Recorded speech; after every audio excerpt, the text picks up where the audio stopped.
امشب در 24 روز شلوغ در کنگره آمریکا در ارتباط با تحولات در ایران، رأیگیری برای 2 طرح و 1 قطعنامه با هدف زیر فشار گذاشتن جمهوری اسلامی. نمایشگاهی از عکس‌ها و ویدئوهای جانباختگان اعتراضات ایران در کنگره آمریکا. جیم مکگاورن، عضو مجلس نمایندگان آمریکا، این تصاویر رو مدرکی برای وحشیگری حکومت ایران خونده. ادامه فراخوان‌ها برای سالگرد مرگ مهسا ژینا امینی. حامد اسماعیلیون خواستار پیگیری مطالبات جنبش زن زندگی آزادی شد. و 1 سال بعد از قتل مهسا امینی و اعتراضات گسترده، نشست پارلمان اروپا درباره وضعیت حقوق بشر در ایران. از واشنگتن دی سی این 24 است با فرداد فرحزاد. بینندگان ایران اینترنشنال در ایران و سراسر جهان، سلام و وقت بخیر. مجلس نمایندگان آمریکا امروز 2 طرح و 1 قطعنامه رو در مورد ایران به بحث و رأیگیری میذاره. 1 طرح توسط مایکل مکال، نماینده تگزاس، معرفی شده و صنعت موشکی جمهوری اسلامی رو هدف قرار میده. طرح دوم که مهسا اکت نام داره توسط نماینده ایندیانا جیم بانکس معرفی میشه. مهسا اکت بیت رهبری نهادهای امنیتی و ریاست جمهوری ایران رو هدف تحریم‌های جدیدی قرار میده. در نهایت هم قطعنامه 492 که تبعیض و آزار و اذیت جامعه بهائیان ایران رو محکوم میکنه و از جمهوری اسلامی میخواد به شکنجه، برگزاری دادگاه‌های فرمایشی، وضع قوانین ضد بشری و وضعیت بسیار بد زندان علیه بهائیان ایران خاتمه بده. همکارم آرش علایی از کنگره آمریکا همراه ماست. آرش، روزی بسیار شلوغ است در کنگره به دلایل مختلف و به خصوص در مورد ایران. با موضوعات مختلف شروع بکنیم. مهسا اکت به کجا رسیده؟ چه میگن؟ چه خواهد شد؟ ببین، فعلا الان ساعت 2 بعد از ظهر مجلس نمایندگان درهای خودشو باز خواهد کرد و یک سری از کارمندان فعلا نمایندگان کنگره آمریکا خواهند اومد ابتدا مقدمات کار رو فراهم کنند. همونجور که شما گفتید امروز روز بسیار شلوغی است. حدوداً 10 تا دونه لایحه مختلف قرار است مجلس بررسی بکنه. 3 تاش مربوط به ایران است، 2 تا لایحه قطعنامه. و من حداقل با 4 تا نماینده مختلف تا حالا صحبت کردم، هم از حزب جمهوری خواه، هم از حزب دموکرات. همه به من میگن که احتمالاً این طرح با اکثریت قریب به اتفاق آرا تصویب خواهد شد. همونجور که شما گفتید در حاشیه این داستان‌ها امروز سازمان نوفتی یک نمایشگاه عکسی رو برگزار کرد در همین کنگره آمریکا. خیلی از این نماینده‌ها سر می‌زدن. برخی از این نماینده‌ها مثل آقای مکگاورن که شما اشاره کردی به شدت تحت تاثیر قرار گرفتن وقتی عکس‌های نزدیک بیش از 400 نفر از قربانیان خیزش انقلابی ایرانیان رو دیدن، وقتی عکس بچه‌هایی که چششون رو از دست دادن حکومت به عمد به چشمان اینها شلیک میکنه، عکس کودک 9 ساله‌ای که می‌خواست برود مدرسه و توسط نیروهای امنیتی جمهوری اسلامی به قتل رسیدن، وقتی اینا رو دیدن به شدت تحت تاثیر قرار گرفتن. منتها شاید این شانس جمهوری اسلامی است که در روزی که این 3 تا داستان دارد اتفاق میافتد و همه این نگاه‌ها باید متوجه ایران باشد، ناگهان طرح استیزا آقای بایدن هم مطرح می‌شود. تمام نگاه‌ها رو تو مطبوعات جریان هستی الان به خودش معطوف کرده است. اگه شبکه‌های آمریکایی رو باز کنید پشت هم راجع به این حرف میزنن. با این حال من موفق شدم با سناتور تد کروز صحبت کنم از ایالت تگزاس قبل از اینکه ایشون به جلسه مهم کمیته روابط خارجی سنا بروند. امروز از ایشون راجع به مهسا اکت پرسیدم، همین قانونی که شما گفتید، و از ایشون پرسیدم چه فکر میکنن در مورد این قانون. قطعاً از فشار حداکثری علیه دولت ایران حمایت میکنم. این شامل تحریم‌ها از جمله تحریم‌های نفتی هم میشه. بنابراین فکر میکنم سیاست‌های فعلی دولت بایدن نشان دهنده ضعف و مماشاته و اونا فقط به آیت الله‌ها قدرت دادن تا سرکوب گسترده تری اعمال کنند و اقدامات تروریستی بیشتری انجام بدن. من فکر میکنم این برای مردم ایران و برای بقیه جهان وحشتناک بوده. پاسخ سناتور تد کروز، سناتور ایالت تگزاس رو میشنیدید به همکارم آرش علایی. آرش، طبیعتاً آقای کروز هم مواضع ضد جمهوری اسلامی روشنی داره، هم سناتور هست هم جمهوری خواه الان، ولی فعلا توپ در دست مجلس نمایندگان هست برای مهسا اکت. درست میگم؟ بله و باز هم میگم این داستان در مورد مهسا خب ژوئن سال 2022 یعنی تقریبا یک سال پیش معرفی شده است به مجلس. یک سال طول کشیده است خیلی از گروه‌های ایرانی سعی کردن بیان اینجا لابی کنن، در مورد بندهای مختلفش صحبت کنن. تقریبا همه یک صدا بودن، اونایی که ما تعقیب کردید در مورد مخالفتشون با بازگشت به هر گونه توافق اتمی با جمهوری اسلامی، به خاطر که همه افرادی که اینجا حداقل من دیدم که آمدن و با نماینده‌ها صحبت کردن معتقدن جمهوری اسلامی به محض اینکه دستش به اون پول‌ها برسد اونا رو استفاده خواهد کرد بر علیه مردم خودش.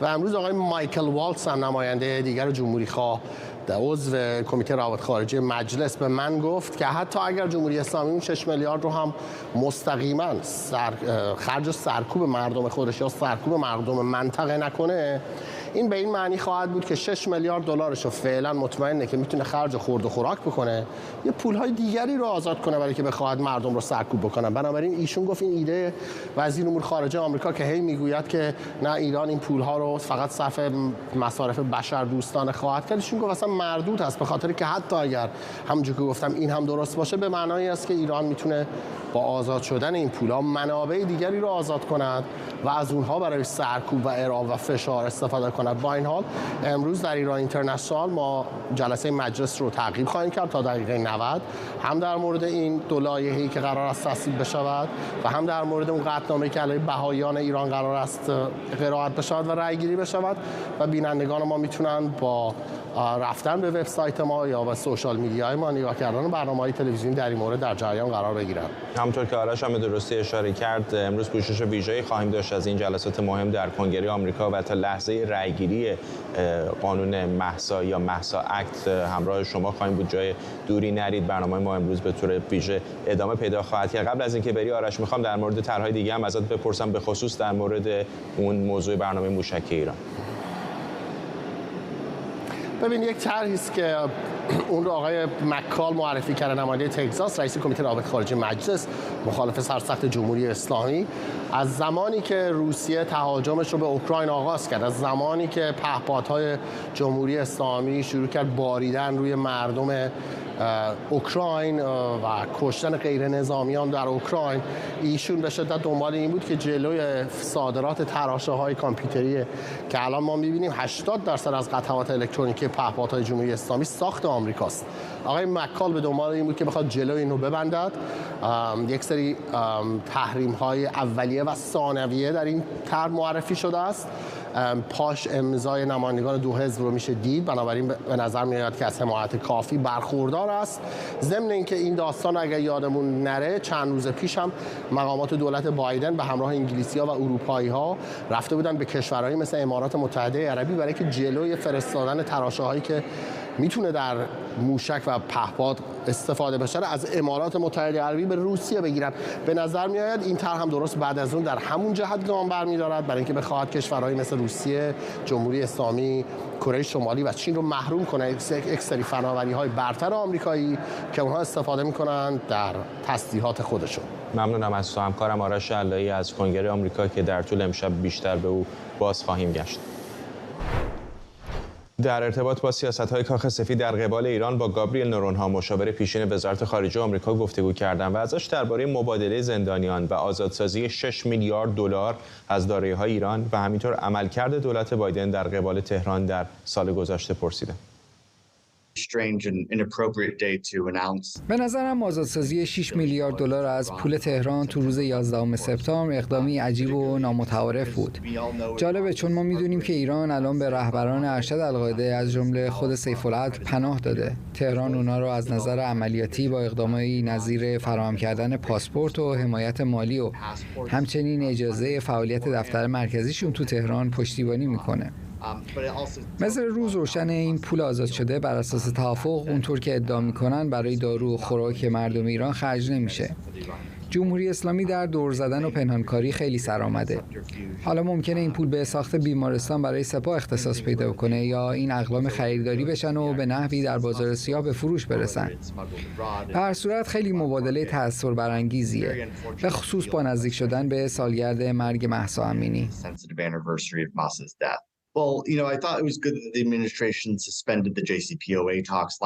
به نظرم این خیلی خوب بود که دولت بایدن مذاکرات برجام سال گذشته به حالت تعلیق در می آورد. ولی خب الان مقامات ایرانی میگن اون فقط یک روی قضیه برای نشون دادن به عموم بوده و اینکه پشت پرده مقامات آمریکایی به تهران میگفتن که به بازگشت به برجام علاقه‌مندن. اگه جمهوری اسلامی بدون اینجوری میتونه قصر درباره پیام وحشتناکیه برای اینکه این رژیم کشتار مردم خودش رو متوقف کنه، باید بدون این فقط هزینه اقتصادی براش نداره، بلکه برای اعتبار سیاسیش هم هزینه برداره. یعنی اینکه مردم به ایران سفر نمی‌کنن، به جاهایی مثل منهتن، نیویورک یا پاریس هم دعوت نمیشن. تا زمانی که این هزینه‌ها نباشه، حکومت ایران به کشتار شهروندان خودش ادامه میده. توی یه سال گذشته با اینکه دولت بایدن میگه که در سمت مردم ایران ایستاده، سیاست‌هایی از جانب کاخ سفید و وزارت خارجه اتخاذ شده که عجیب بوده. رفع تحریم‌ها به ایران اجازه داده میزان زیادی نفت صادر کنه، پولی که به سپاه و بسیج و دستگاه قضایی تهران وارد شده. من با یکی از دیپلمات‌های وزارت خارجه صحبت کردم، او به من گفت تمام این اظهارات وزارت خارجه کاملا پوچ و ریاکارانه است و اساساً توهینی به مردم ایرانه. اونم به یه دلیل ساده، اینکه این اظهارات هیچ کدوم جنبه عملی ندارن. گابریل نورونها بود، مشاور پیشین وزارت خارجه آمریکا. همونطور که بهتون گفتم روز شلوغی در کنگره آمریکا هست، موضوعات مختلفی در مورد ایران مورد بحث و بررسی قرار میگیره، وضعیت بهائیان در ایران، برنامه موشکی کشور و شاید از همه مهمتر قانون موسوم به مهسا اکت یا قانون مهسا که امروز در مجلس نمایندگان مورد بحث قرار میگیره. شاهین سمیعی، کارشناس امنیت ملی و فرشته پزشک، کارشناس رابطه بین الملل با ما هستن، هر دو از واشنگتن. یکی در کنار من اینجا در استودیو و دیگری از راه دور. با آقای سمیعی شروع میکنم. در آستانه یک سالگی مرگ مهسا امینی هستیم آقای سمیعی و میدونیم که ایالات متحده راه رو باز کرده برای رساندن این 6 میلیارد دلار دارایی‌های بلوکه شده ایران به این کشور و آزادسازی 5 شهروند ایرانی که در آمریکا در زندان هستند. چطور می‌بینید زمانبندیش رو؟ با درود به شما و مردم عزیز ایران و سرکار خانم پزشک، بایستی عرض بکنم که مشکل اساسی که وجود داره این هست که دولت امریکا این زمانبندی رو به اشتباه داره انجام میده. در حال حاضر جمهوری اسلامی از هر ترفندی میخواد استفاده بکنه که بتونه سالروز قتل حکومتی مهسا امینی رو سرپوشی روش بگذاره یا حداقل نشون بده که مسائل به صورت عادی داره پیش میره و ایران هم یک سری مسائل داخلی داشته ولی همه اونها حل و فصل شده هست. اما مشکل اساسی اینجاست که با این داد و ستد تمامی خبرها تمرکزشون ممکنه که بره روی این داد و ستد و اینکه در حال حاضر ما 3 نفر از 5 نفر در حال آزادی رو میشناسیم و 2 نفر دیگر رو نمیشناسیم. این در حقیقت کنترل خبری است که جمهوری اسلامی میخواد داشته باشه و ایالات متحده باید بیشتر از اینها به این مسئله توجه میکرد که حداقل این اجازه رو نمیداد که مردمی که قرار هست و میخوان که باز به خیابانها بیان و اعتراض خودشون رو در مورد قتل حکومتی مهسا و مهساها داشته باشن و همینجوری که جناب عالی فرمودید قانون مهسا اکتی که در امریکا داره به تصویب میرسه، همه اینها رو باید دولت امریکا بهتر میدونست. اما دولت امریکا هم تحت 2 تا فشار عمده قرار داره. یک، فشار داخلی که مردم میگن شما این همه صحبت کردید از این که گروگانهای امریکایی دارن آزاد میشن ولی هنوز آزاد نشدن، و دوم مسئله بزرگتر انتخابات ریاست جمهوری امریکاست. هر کسی این وسط داره سعی میکنه که یه برگ برنده یا یک آسه برنده‌ای برای تیم خودش به وجود بیاره که بگه ما این کار رو تونستیم بکنیم و ما این گونه میتوانیم مشکلات بین المللی رو حل کنیم. خانم پزشک، ممکنه در جمهوری اسلامی هم خیلی‌ها بگن که اتفاقا الان ما دست بالا رو داریم. آقای رئیسی ممکنه بگه که ببینید 6 میلیارد دلار دارایی‌های بلوکه شده رو فارغ از اینکه در کنگره چه در مورد ما میگن آمریکایی‌ها آزاد کردن. 5 نفر از شهروندان جمهوری اسلامی که متهم به اقداماتی از جمله دور زدن تحریم‌ها بودند به تهران باز خواهند گشت. هفته دیگه آقای رئیسی عازم ایالات متحده از همینجا در نیویورک قراره در مجمع عمومی سازمان ملل شرکت بکنه. مقصودم این هستش که کارتایی در دست دارن که ممکنه بگن ببینید ما همچنان 1 سال بعد از مرگ مهسا امینی سر جامون نه تنها هستیم بلکه روابطمون هم کم و بیش با دنیای بیرون عادی هست. متاسفانه واقعیت روی زمین معمولاً به نفع کسانیه که قدرت و پول و ادوات نظامی در اختیار دارن و خیلی هم دور از ذهن نیست و اتفاقاً شاید تاثیر بیشتری داشته باشه برای راست افراطی در ایران و طیف کسانی که خیلی هم به دنبال حل و فصل اختلافات ایران واقعاً با غرب نیستن و فقط به دنبال باز کردن فضا برای مدتی و اینکه فشار از روی جمهوری اسلامی برداشته بشه، یه مقداری تنش‌ها کنترل بشه و بعد همون سیاست‌ها رو پی بگیرن و شاید بیشتر از هر چیزی در داخل ایران به ضرر گروه اصلاح طلبان باشه، به این دلیل که نیازی نیست اون طیف سر کار باشن تا بتونن با آمریکا مذاکره بکنن. ولی حرف شما در عمل درسته، اون چیزی که بهش اشاره کردین.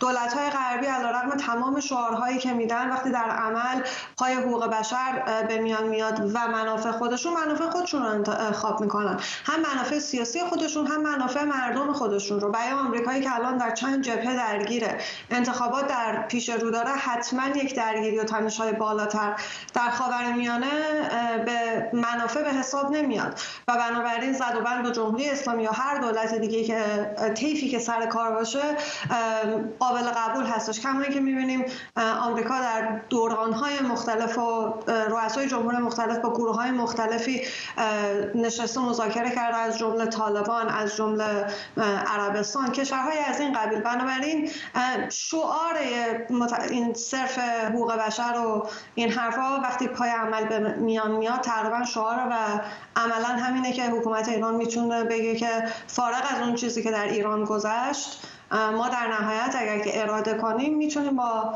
خارج کار کنیم. آقای سمیعی رو میخوام از شما بپرسم، همین الان که داریم صحبت میکنیم چند ساعت پیش مصاحبه‌ای در شبکه MBC پخش شد در برنامه MBC Nightly News با لستر هولت که در اونجا ابراهیم رئیسی به آقای هولت میگه که این پولهایی که داره آزاد میشه 6 میلیارد دلار رو هر آن جور که بخوایم مصرف خواهیم کرد. این در تناقض هست با حرف آمریکایی‌ها که اینطوری نیست و نظارت داریم و فقط در مورد مسائل بشردوستانه خواهد بود. ببینید جمهوری اسلامی همیشه سعی کرده اون جایی که یک مقداری دولت‌های غربی شل دادن قلدری بکنه. در حال حاضر هم آقای رئیسی یا حتما به ایشون اطلاع ندادن یا اینکه الان نباید بدونه، فقط این چیزی که داره میگه رو میگه، در صورتی که توافقنامه‌ای که امضا شده میگه باید فقط به صرف خرید دارو و غذا باشه، اون هم تحت نظارت قطر. جمهوری اسلامی میتونه کالا رو انتخاب بکنه ولی قطر این تراکنش رو انجام خواهد داد. اما این رو هم بنده قبل میپذیرم که بله میتونن دارو بخرن ولی دارو ممکنه برای سرطان آقای خامنه‌ای باشه نه برای مردم کوچه و خیابان، یا میتونه داروی خریداری بشه که در خیابان ناصر خسرو به قیمت چند صد برابر به فروش برسه. پس آقای رئیسی تا حدودی حرف خودش رو داره تعدیل میکنه نسبت به اینکه ما میتونیم اون کاری که میخوایم بکنیم. چرا؟ چون امریکا نمیتونه بیاد تشخیص بده که ما این دارو رو کجا داریم مصرف میکنیم.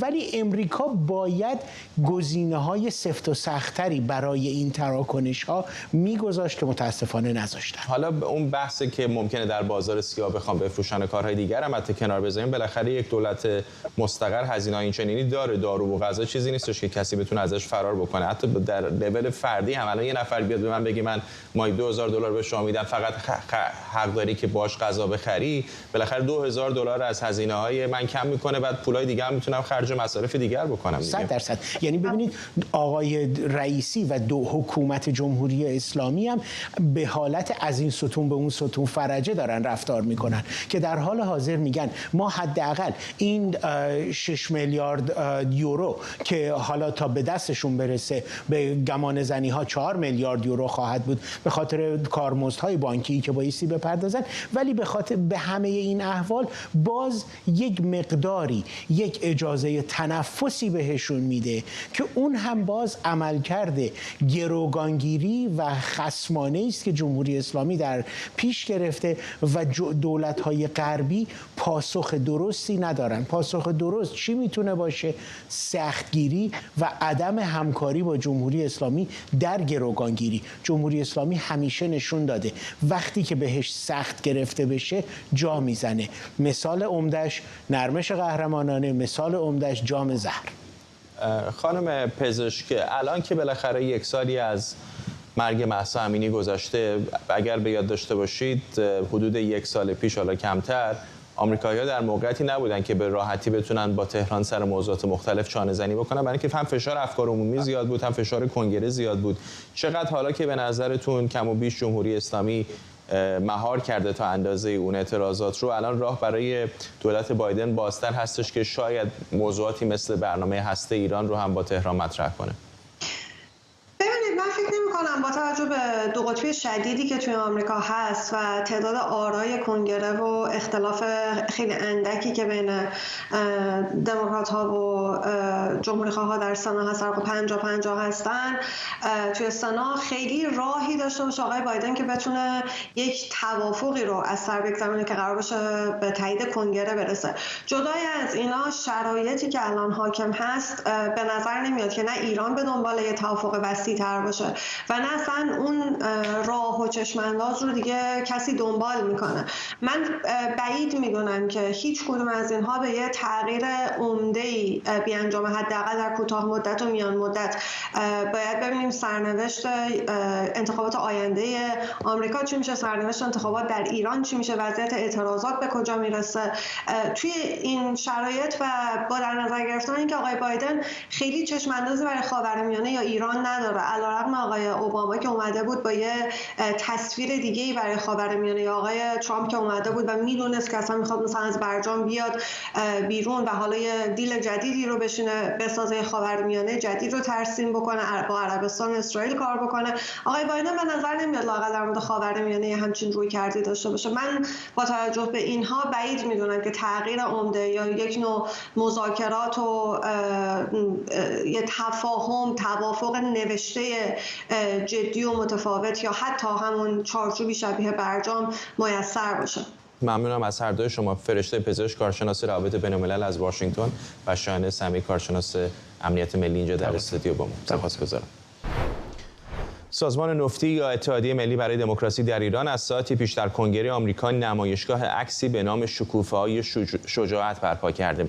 در این نمایشگاه تصاویری از قربانیان اعتراضات در ایران در 1 سال گذشته به نمایش درآمده که مورد توجه بسیاری از اعضای کنگره آمریکا هم قرار گرفته. جیم مکگاورن، نماینده دموکرات مجلس که از جمله کسانی بود که به تماشای عکس‌های این نمایشگاه رفته، اونها رو تکان دهنده توصیف کرده و اونها رو مدرکی برای وحشیگری حکومت ایران خونده.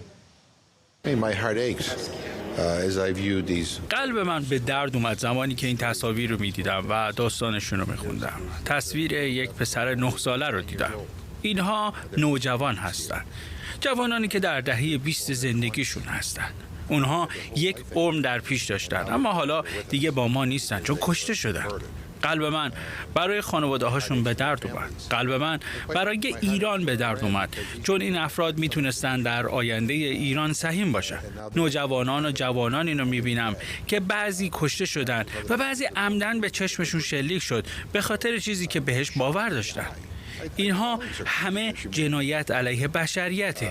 این نشون دهنده ضعف حکومت ایرانه، نتیجه وحشیگری این حکومته که از کسانی میترسه که متفاوت از این حکومت فکر میکنن.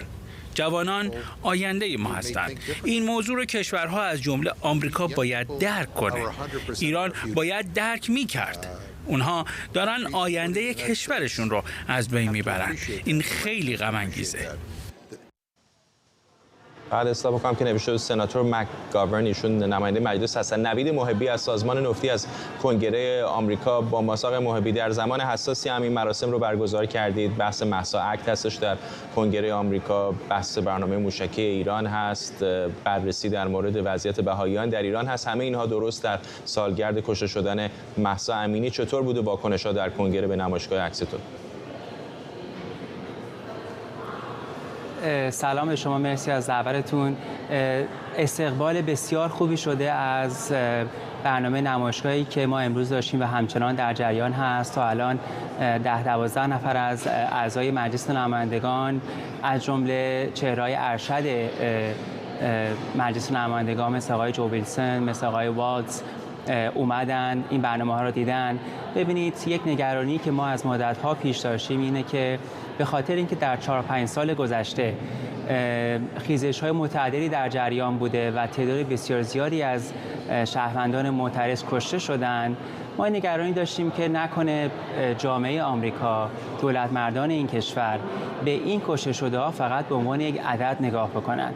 برای همین برای ما خیلی مهم بود که ما روایتی از زندگی این افراد رو، قهرمانی‌هاشون و سرگرمی‌هاشون و اون نوع سبک زندگی که می‌خواستن رو از طریق عکس‌ها، از طریق محتوای نوشتاری که در مورد داستان اونها توضیح دادیم و همینطور ویدیوهای زندگی اونها و همچون خانواده هاشون بتونیم در واقع اون حس سمپاتی و حمایتی رو برای معترضان به وجود بیاریم و یادآوری بکنیم به دولت مردان آمریکایی که اینایی که کشته میشن فقط یک عدد نیستن، عزیزان ایران هستن، کسانی که همه چیزشون رو، جونشون رو دارن برای آزادی ایران میدن. واسه همین ما اسمشون رو گذاشتیم شکوفه‌های شجاعت، چون شایسته این اسم هستن. یک ملتی که میدونه که اگه بره تو خیابون کشته میشه، چشاش کور میشه، بازداشتش میکنن، ولی با علم بر این که ممکنه این اتفاقات براشون بیاد میان خیابون. برای همین ما وظیفه خودمون دونستیم که اینو در کنگره آمریکا به نمایش بگذاریم. فردا هم یک برنامه خصوصی داریم در بخش سنای آمریکا و برخی از سناتورها و چهره‌های مطرح ایرانی هم در این برنامه شرکت میکنن. آقای محبی، میدونم که در کنگره آمریکا بسیاری همراه هستن با شما، به خصوص در بین جمهوری خواهان، ولی چقدر براتون کلافه کننده است وقتی میبینید که از یک طرف در آستانه سالگرد مهسا امینی در کنگره آمریکا بالاخره داره تلاشای میشه، از جمله همین تصویب قطعنامه قانون مهسا، ولی از طرف دیگه همزمان درست در سالگرد همین شروع اعتراضات در ایران دولت ایالات متحده آمریکا 6 میلیارد دلار از دارایی‌های جمهوری اسلامی رو آزاد میکنه و 5 نفر از کسانی رو که در زندان‌های آمریکا هستن هم قرار تبادل بکنه با زندانیان دیگر در تهران.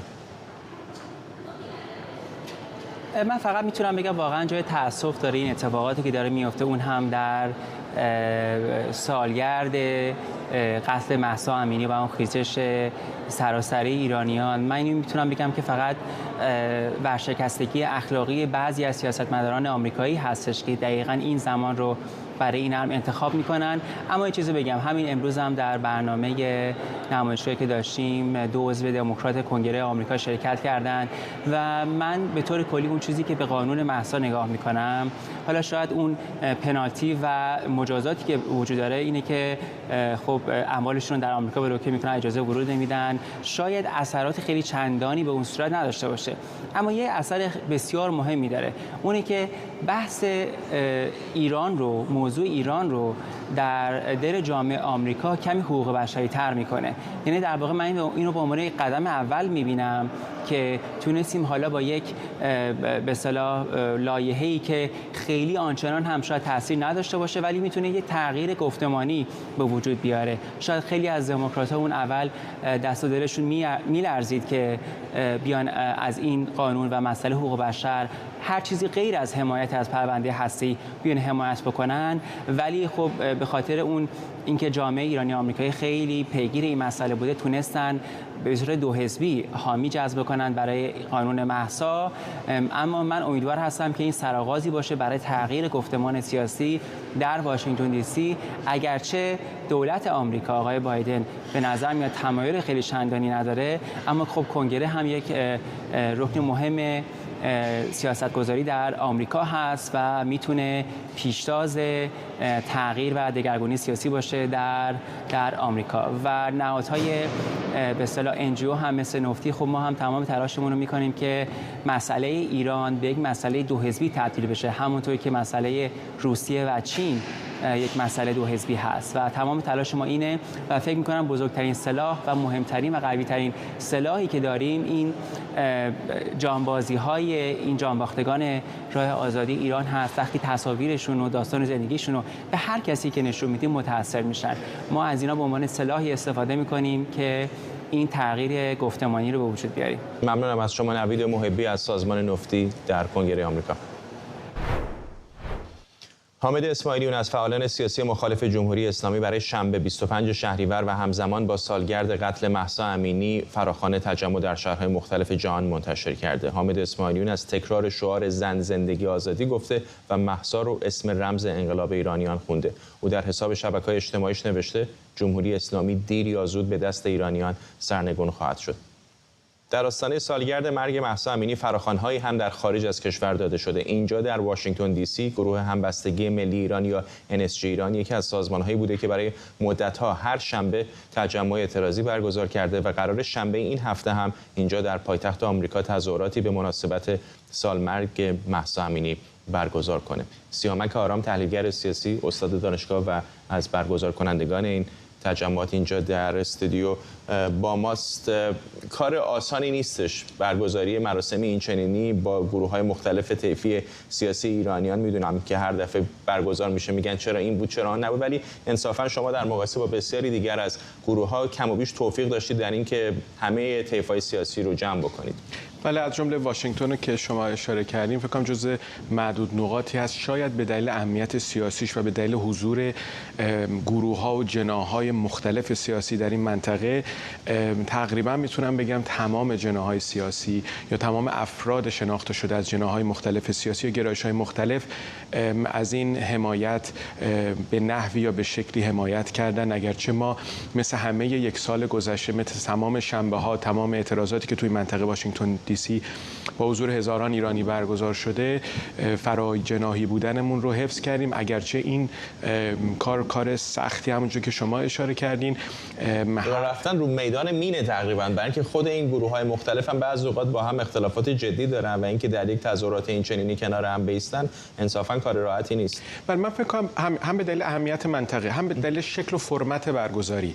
یعنی من فکر کنم خیلی استیج‌ها در خارج از کشور این رو رعایت کردن که استیج و اون فضای برگزاری، محتوای تجمع به شکلی باشه که این احساس از طرف فرد شرکت کننده یا تظاهر کنندگان ایرانی در واقع القا نشه که به سمت گرایش به خصوصی، چون اصلا موقعش هم نیست. یعنی ما اصلا وارد دعواهای سیاسی، وارد این در واقع تفاوت فرم حکومتی اساسا نشدیم. موقعش نیست. جمهوری اسلامی هنوز سرنگون نشده و هر وقت این اتفاق بیفته بعداً این امکان از طریق صندوق رای به صورت آزاد و رقابتی وجود خواهد داشت که هر کدوم گرایش مطلوب رو انتخاب بکنن. ولی الان توی واشنگتن دی سی این و خیلی شهرهای دیگه اینطوری نیست. من میدونم که خیلی شهرهای بالای 70-80 تا نقطه در سراسر دنیا دارن این تجمعات روز شنبه، روز مهسا برگزار میکنن و اکثر این گروه‌ها فراجناحی و در نظر میگیرن که صدای جناح و گروه دیگر رو هم در کنار خودشون داشته باشن. تمام متریال‌ها و فیلم‌ها و کانتنت‌هایی که ما منتشر کردیم از صدای مردم همین منطقه بوده که مشروطه‌خواه و جمهوری‌خواه قراره کنار هم جلوی کاخ سفید این شنبه جمع بشن. شهرهای مختلف آمریکا شاهد تظاهرات اینچنینی بوده و به خصوص مطمئنم در سالگرد مرگ مهسا امینی هم خواهد بود. شاید بزرگترین هاش در مثلا لس آنجلس باشه که تعداد زیادی از ایرانی‌ها هستن، ولی شاید یکی از مؤثرترین هاش اینجا در واشنگتن دی سی باشه، برای اینکه تمام این سناتورها و نمایندگان مجلس و اعضایی که در کاخ سفید کار میکنن طبیعتاً رد میشن و تظاهرات شما رو میبینن.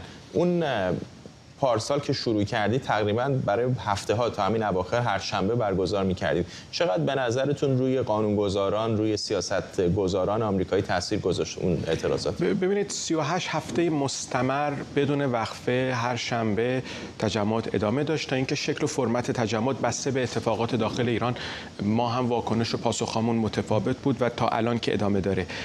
تقریبا میتونم بگم که در این شهر سیاسی هر دو ساختمون کاخ سفید و کنگره اطلاع دارن از تجمعات ما. همه این اتفاقاتی که تو واشنگتن میفته ما 2 تا 2 هفته جلوی وزارت خارجه آمریکا تحصن کردیم. یعنی 2 تا 2 هفته شبانه روز اونجا مستقر بودیم و خوابیدیم. حتما همشون اطلاع دارن. حتی اینکه در واقع بعضی روزایی که تجمعات وجود روزای تعطیله، ولی با این حال اون ساختمون ها اطلاع داده بهشون میشه. تمام اون دوربینا ثبت میکنه، قبلش بعدش ما ایمیل میزنیم، پیگیری میکنیم. فکر میکنم که همه تقریبا میدونن. گزارشایی که ما در اختیار داریم، مکاتباتی که میکنیم، تماسایی که داریم، این که همه اطلاع دارن. به هر حال سیاست کلان آمریکا تا الان شکلی بوده که داره عمل میکنه، یعنی مذاکرات غیر مستقیم و مستقیم در پشت دارن انجام میدن برای اون معاملاتی که ما علیه جلوی وزارت خارجه به تحسن کردیم. بنابراین نوع شکل حمایتشون یه مقدار برمیگرده به این مسئله، ولی خب ما رو متوقف نکرده. اتفاقا این روز مهسا در سراسر دنیا به خصوص شهرهای سیاسی مثل واشنگتن دی سی مهمه، برای اینکه نشون میده علیرغمی که یک جنبشی در ایران یک سال ادامه پیدا کرده، تفاوت جنس این جنبش رو داره نشون میده که هنوز ایرانی‌ها هزاران نفر خارج کشور هنوز میان جلو ساختمان‌های مهم تو نقاط مهم شهرها به خصوص واشنگتن دی سی جلو کاخ سفید و کنگره تجمع میکنن و صدای مردم ایران رو انعکاس میدن. یعنی حتما در واقع دولت‌های کشورهایی که ما توشون تجمع میکنیم و زندگی میکنیم متوجه هستن که جنس این اتفاق با تمام جنبش‌ها و اتفاقات گذشته در ایران فرق میکنه. فراموشی یکی از مکانیزم‌های دفاعی بشر دیگه بالاخره، یعنی پدر و مادر و فرزند کسی هم میمیره، طبیعتاً اون لحظه اولش خیلی دردناکه، سال بعد همچنان دردناکه، به مرور بالاخره آدما کنار میان. چقدر نگران هستید که جامعه ایرانیان به خصوص خارج از کشور ممکنه به فراموشی بسپاره آنچه که سال گذشته فاجعه‌ای که در ایران پیش آمد، و اتفاقا چقدر اقداماتی مثل آنچه شما انجام میدید به نظرتون مهم هست برای زنده نگه داشتن اون؟ ببینید الان یک اتوبوسی توی شهر هست که دیروز شما هم گزارشی تهیه کردین، تمام نقاط مختلف، دیروز ویرجینیا بوده، امشب مریلند، روزهای دیگه نقاط مختلف این سه نقطه ویرجینیا، مریلند، واشنگتن حرکت میکنه. تمام کار ما اینه این آگاهی رسانی، اورنس برای کشته شده ها، برای اونایی که زندانن، برای اون که چشاشون از دست دادن، برای فجایعی که در واقع داخل ایران توسط جمهوری اسلامی داره اتفاق میفته، اونا رو همه رو یادآوری این مسئله است. یه بخشی از این ناامیدی که ممکنه در داخل و خارج به خاطر همین معامله‌ای که مثلا آمریکا و اروپا میرن میکنن تو لیست تروریستی قرار نمیدن در اروپا مثلا، یا تأخیری که راجبش وجود داره، مسائل مختلف ممکنه به هر حال یه عده‌ای رو ناامید کنه، ولی تمام کار ما و هدف ما تمام این یک سال فعالین مختلف در سراسر دنیای بوده که همین مسئله رو در یادها زنده نگه دارن و شعله این انقلاب رو اجازه ندن که خاموش بشه.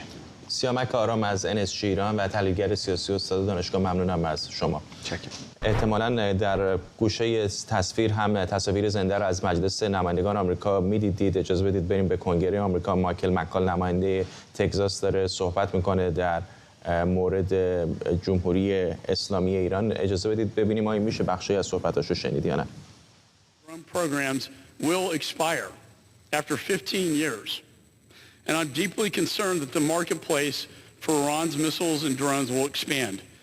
Dangerous autocrats, war criminals, terrorists around the world will turn to Iran for missiles and drones, just as we saw them doing following the expiration of the UN arms embargo on Iran in 2020. That's why it's urgent that the House pass my bipartisan bill, the Fight and Combat Rampant Iranian Missile Exports, or Fight Crime Act.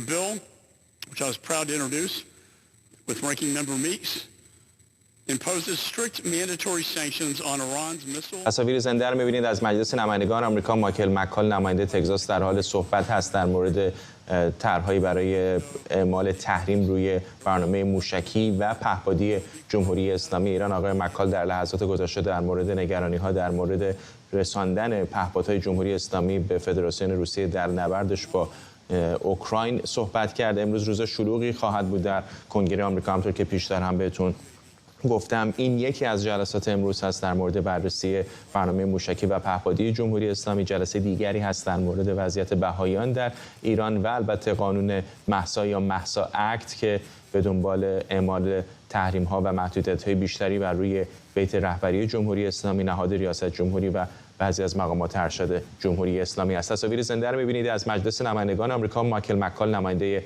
تگزاس در صحنه عمومی داره صحبت می‌کنه.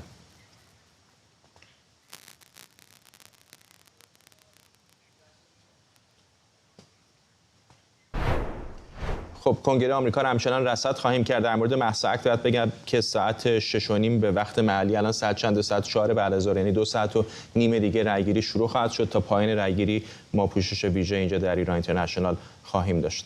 با نزدیک شدن به سالگرد شروع اعتراضات در ایران، بردیا سعیدی، هنرمند ایرانی ساکن آمریکا، اتوبوسی به نام خیابان به خیابان طراحی کرده که مهمان قبلیم هم بهش اشاره کرد که قراره تا روز 16 سپتامبر در خیابان‌های ویرجینیا، واشنگتن دی سی و مریلند حرکت کنه و به مخاطبان محلی اطلاعات بیشتری درباره اتفاقات یک سال گذشته در ایران بده. همکارم الهام کریمی سری زده به این اتوبوس.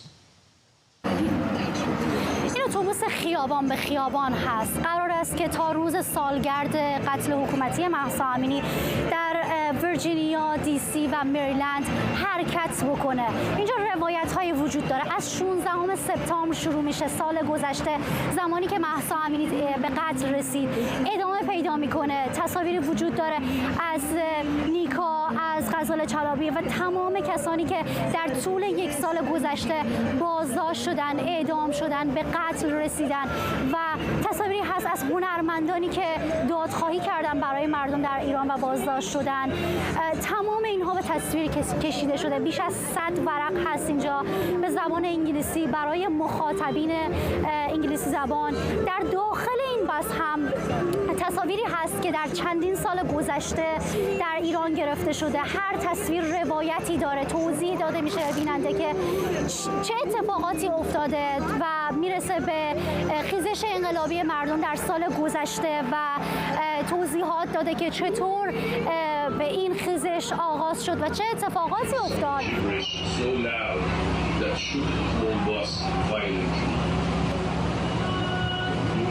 داخل اتوبوس یه قصه خیلی کوتاهه، چون توی سنت ما، تو فرهنگ ما قصه گویی خیلی زیاده و یک حالتی از یه به اصطلاح یه روش قصه خوانی داریم تو ایران به نام پرده خوانی که پرده میذاشتن روی روی مثلا تو قهوه خونه و اینا، بعد نقاشی اینا روش بود و شعرهای فردوسی رو نقل میکردن، نقال بودن نقل میکردن و اینا. این یک برداشتی از اونه، یه داستان خیلی کوتاه 6-7 دقیقه‌ایه و یه پنلایی هست، یه نقاشی‌هایی هست که اونا بیشترش عکس‌ها از داخل ایران اومده و این داستان رو به اصطلاح دنبال می‌کنه. Things come up in the news as if when they're fresh. خبر وقتی منتشر میشه که تازه است. سال گذشته وقتی اعتراضات شروع شد و پلیس معترضین رو سرکوب میکرد، تجمع معترضین و عکس‌العمل دولت، مقاومت زنها در مقابل آزار و اذیت نیروهای انتظامی، تمام اینا آدمو درگیر میکرد. اما بعداً رسانه‌ها پوشش این اتفاقات رو متوقف کردن و من میپرسیدم آیا مقاومت هنوز ادامه داره؟ آیا زنان برنده شدن؟ من فکر میکنم ما در آمریکا اطلاعات دقیقی از اون نداریم و انجام چنین کارهایی میتونه به ما کمک کنه تا بدونیم ایران الان در چه وضعیتیه و خیلی مهمه که فراموشش نکنیم.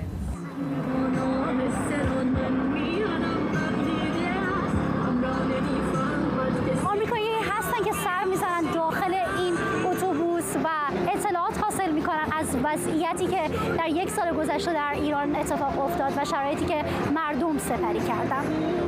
الهام کریمی، واشنگتن دی سی.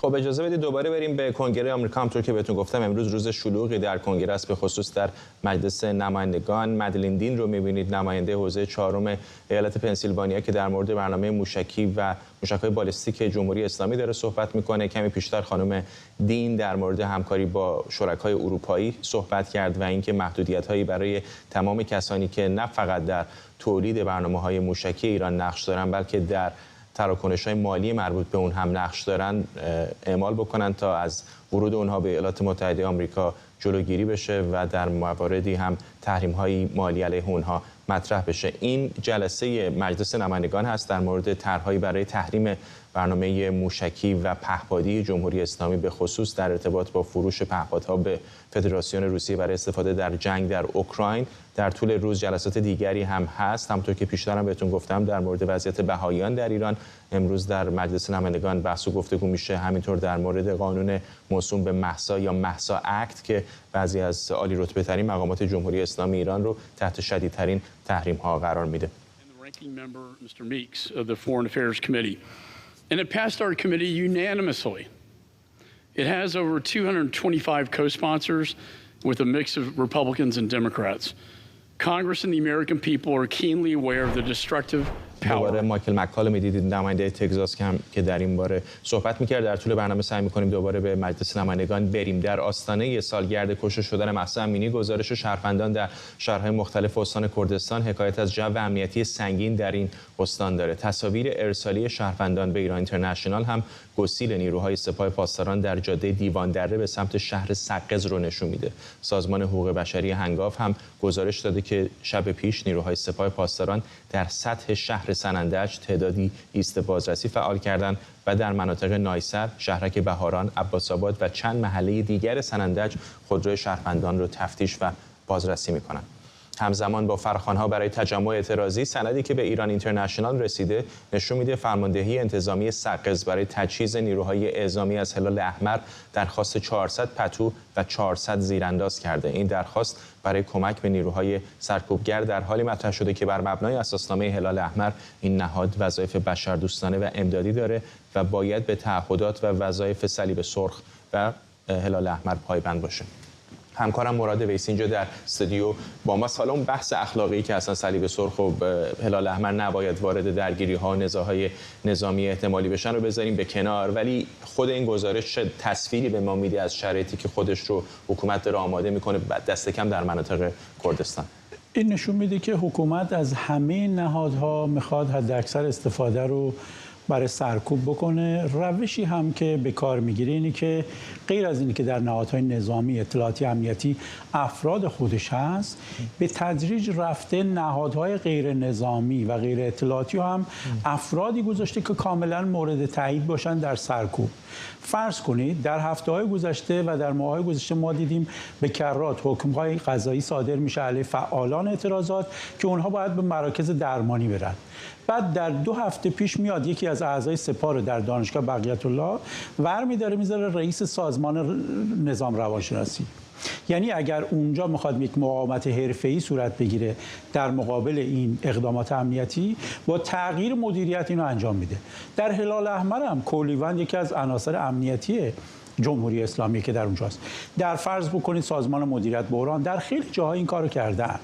ما در واقع اگرچه میتونیم بگیم بدنه این نهادها مثل هلال احمر و وظایفشون بر اساس خدمات بشردوستانه است، ولی واقعا نمیتونیم به مدیریت اینها در ایران فعلی، در جمهوری اسلامی فعلی اعتماد بکنیم. یا تحت فشار اون کارا رو انجام میدن یا نه اصلا مسئولینشون کسانی هستن که از فرماندهان سپاه و این کارها رو انجام میدن. فکر میکنم سوال میلیون دلاری شاید میلیارد دلاری الان برای بسیاری از ایرانی ها این هست که در سالگرد مرگ مهسا امینی وضعیت ایران چه خواهد شد؟ آیا موجی از اعتراضات جدید رو خواهیم دید یا نه؟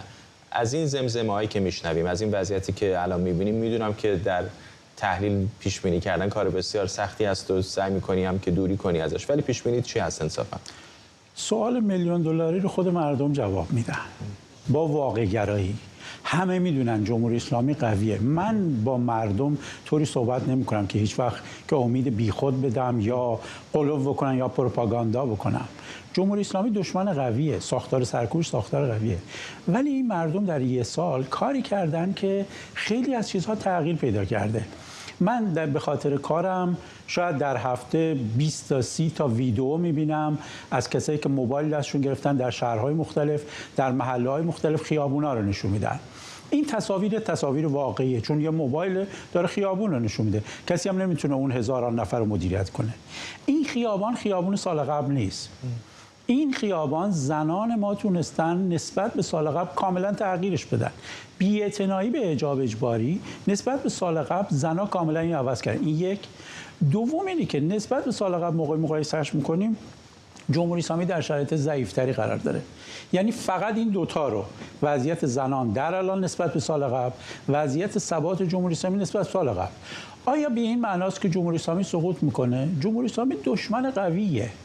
مردمن که تعیین میکنن.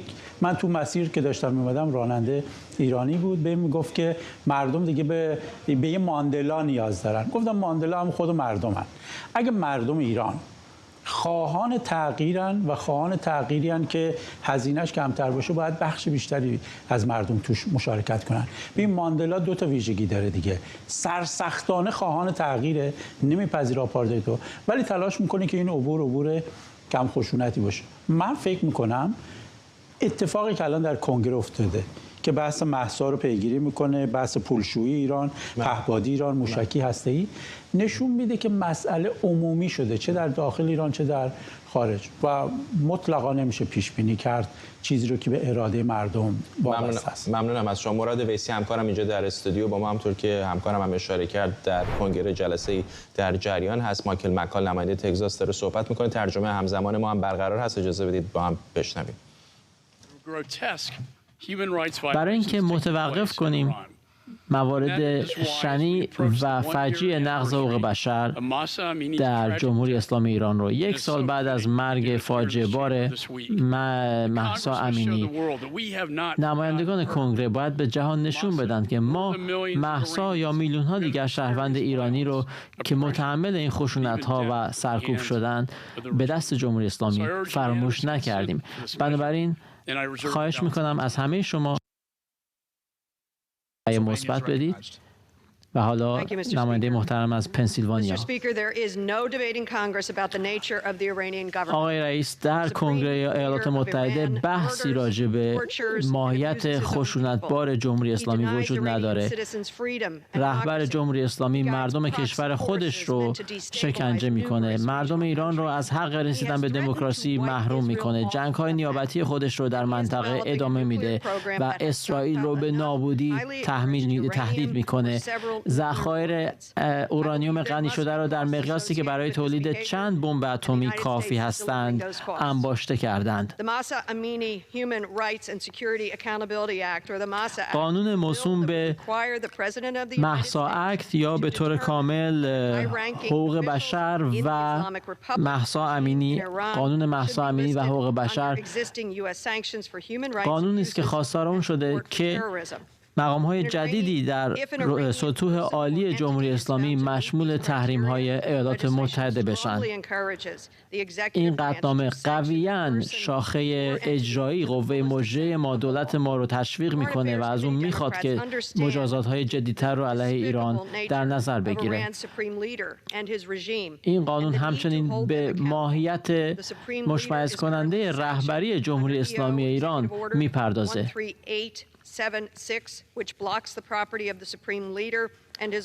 و همچنین تکمیل میکنه قانون 138 ممیز 38 رو از آوریل سال گذشته 128 نفر یا نهاد مشمول تحریم‌های ایالات متحده شدند. برخی از این افراد از زمان دولت ترامپ تحت تحریم بودند، بعضی از اونها در دوره بایدن به فهرست تحریم‌ها اضافه شدند. اجازه سفر به ایالات متحده از اونها سلب شده. آقای رئیس، رهبران ارشد دیگری در ایران تحت تحریم‌های جدی ایالات متحده هستند. پرزیدنت رئیسی، دو معاون او، چند وزیر از جمله وزیر دفاع، وزیر اطلاعات، وزیر داخله، وزیر رسانه‌ها، وزیر ارتباطات، وزیر نفت، بخش‌های مختلفی از صنایع ایران از جمله نساجی، صنایع معدن و نفت تحت تحریم‌ها هستند. بگذارید خیلی روشن بگم، تحریم‌های بیشتری علیه رهبر جمهوری اسلامی و سرکوب او الان نسبت به گذشته وضع شده. این یک اولویت اساساً و 100% فراجناحی است در کنگره آمریکا.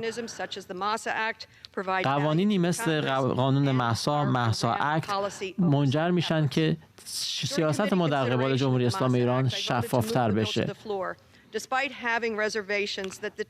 من خواستار اون شدم که این قطعنامه در صحن علنی این جلسه علنی کنگره به بحث گذاشته بشه با وجود یک سری نگرانی‌های امنیتی، و ما اصلاحی‌هایی هم ارائه کردیم که همکاران دموکرات گفتند که برخی از جنبه‌های کار ما رو ممکنه تضعیف کنه این اصلاحیه، اما این رو من میخوام به شما گوشزد کنم که متن این لایحه توان هیچ رئیس جمهور رو در رسیدگی به مسائل مربوط به ایران از جمله مسئله هسته‌ای تضعیف نمی‌کنه. ما همچنان مشتاق ادامه همکاری به سبک و به سیاق فراجنایی هستیم تا فشار رو بر رهبر جمهوری اسلامی ایران و کسانی که مرتکب این جنایت شنیع علیه مردم ایران شدند ادامه بدیم. همزمان از همکاران خودم دعوت می‌کنم که به این لایحه اضافه ملحق بشن، به اون رأی مثبت بدن و ادامه وقتم رو به همکارانم میسپارم. آقای رئیس، میخوام که وقت خودم رو به آقای بنکس از ایندیانا بدم که از مؤلفان این لایحه بودن. تشکر میکنم از شما بابت نقش رهبری که در این مسئله داشتید آقای مکال. آقای رئیس جلسه، متشکرم. افتخار میکنم که امروز حاضر هستم در جلسه بحث و رأیگیری درباره لایحه‌ای که تألیف کردم، تقریر کردم، مهسا اکت. میدونیم که تقریبا 1 سال پیش به قتل رسید. سالگرد این قتل این هفته هست. او رو در خیابان دستگیر کردن، وحشیانه کتک زدن، به دست گشت این پلیس به اصطلاح اخلاق رژیم دستگیر شده بود. همه اینها به خاطر اینکه روسری خودشون اونجور که اونها میخواستن نپوشیده بود. قتل مهسا منجر شد به ماها اعتراض ضد رژیم، اعتراض برای دموکراسی که از زمان سال 1979 سال انقلاب در ایران سابقه نداشت. ایرانی‌ها بیننده برنامه 24 هستید و پوشش ویژه ما از جلسات امروز مجلس نمایندگان آمریکا در مورد ایران برای نسخه تکرار این برنامه و همینطور نسخه یوتیوب این برنامه همینجا این بخش اول برنامه 24 رو به پایان میرسونیم. اما اگر زنده دارید ما رو دنبال میکنید تا لحظات دیگه دوباره برخواهیم گشت. فعلا